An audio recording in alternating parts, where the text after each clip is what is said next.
Hello friends, welcome back to my channel your blogger friend Paromita. আশা করি তোমরা সবাই সুস্থ আছো, ভালো আছো। আমি ভালোই আছি। আজকের এই ভিডিওটার দিনটা ছিল 5 জুন, ওয়েডনেসডে, ফলহারিণী কালী পুজোর দিন। আর এই ফলহারিণী কালী পুজোটা আমার মামার শ্বশুরের বাড়ি, মানে বড় মামার বাড়ি হয়। বাৎসরিক পুজো হিসেবে প্রতি বছরই হয়, কোনো বছর থাকতে পারিনি, কিন্তু এইবার যেহেতু এখানে আছি, মামা মামি বারবার করে বলে গেছেন যাওয়ার জন্য, সেই জন্য গিয়েছিলাম। কিন্তু আমার যেতে একটু লেট হয়ে গেছে, মানে 8:30 পৌনে 9টা বেজে গেছিলো সন্ধে। তার কারণ আগের দিন মানে 4 জুন আমার শ্বশুরমশাইয়ের বাৎসরিক কাজ ছিল। আর বাড়িতে কোনো কাজ মানে অনুষ্ঠান থাকা মানে আগে পরে কাজ থাকে, তো সেই কারণে যেতে দেরি হয়ে গেছিলো। তো গিয়ে দেখি পুজো স্টার্ট হয়ে গেছে, কারণ 7টায় আমাবস্যা লেগে গেছিলো।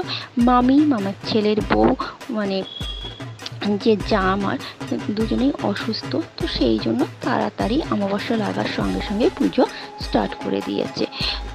তো বেশিক্ষণ আমরা থাকিও নি, তাড়াতাড়ি গিয়ে একটু বসে দেখা করে আবার তাড়াতাড়ি চলে এসেছিলাম।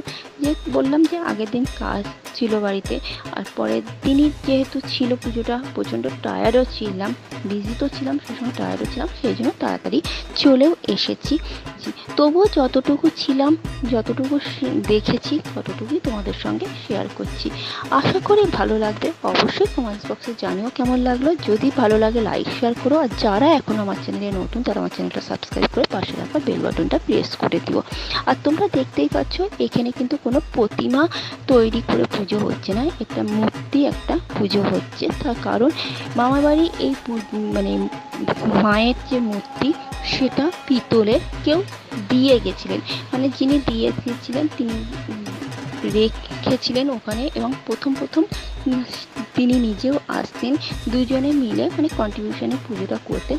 1-2 বছর করার পরে তারপর তিনি আর আসেন না, মানে থাকেন না, কোনো রকম কন্ট্রিবিউশন করে না, কিন্তু আমরা এই পুজোটা মানে চালিয়ে যান, প্রতি বছরই করেন। তো এই ছিল আজকের ভিডিওটা, জানি খুবই ছোট, তবু যতটুকু পারলাম শেয়ার করলাম। তো আজকে এখানেই এন্ড করছি, দেখা হচ্ছে পরের ভিডিওতে। Tata, good night.